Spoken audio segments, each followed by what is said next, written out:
This is one of my favorite Sunday meals, smothered pork chops. I'm going to start off by doing a brine for my pork chops. This is just going to help them be a bit more moist at the end because pork chops are pretty lean now, so they can be a bit dry. And I want to try to minimize the amount of dryness that I'm going to have. Then I'm going to batter my pork chops using some buttermilk and some seasoned flour. Then I'm going to fry them in my cast iron skillet. And I'm going to put some butter in there to give it a little extra flavor, which I tend to like to do with that, and do 2 at a time. I don't want to overcrowd the skillet. Then I'm going to add in some sliced onions. Then you can dice them if you want to. I like to slice them. It really doesn't matter at the end of the day. As long as you got the onions, and I'm just going to caramelize them at over medium heat. And I'm going to caramelize them, but I'm not going to caramelize them like you would see for burgers where they're brown completely in color all the way through and really soft and not at all charred. These are going to be a little different.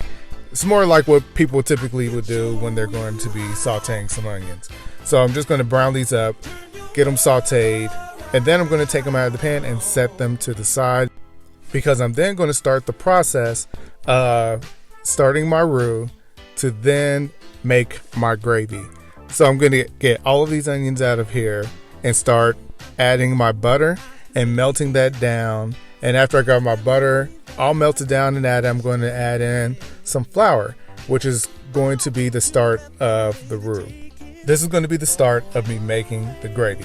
So I'm just going to stir this for a few minutes because I want to get rid of the flour taste and just to thicken it up a little bit. And it's a little foamy, and that's just because of the milk solids in the butter. So then after that, I'm going to add in my chicken stock. You can use chicken broth. You can even use water if you want to, but I think that chicken stock adds more flavor. So I'm adding that instead. Now here's something that I always do every time that I make this gravy.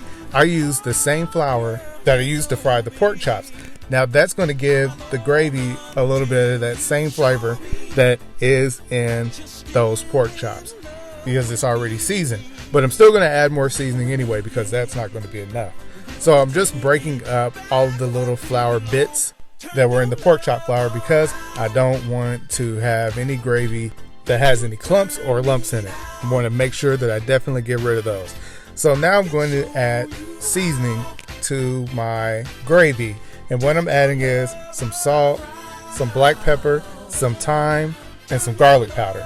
And the thyme is going to really set it off and give it a little bit of extra flavor that you may not be used to having in smothered pork chops. It is delicious. So I'm just going to let this thicken up until it's ready. I'm not going to get it really thick because as it sits, it's going to get a little bit thicker.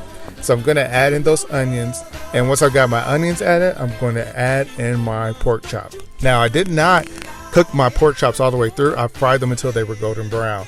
And that was as far as I took it because they're going to sit in this for 10 minutes over medium-low heat because that's going to cook them all the way through, make them a little bit more tender, and add in some of that flavor that is going to make them amazing.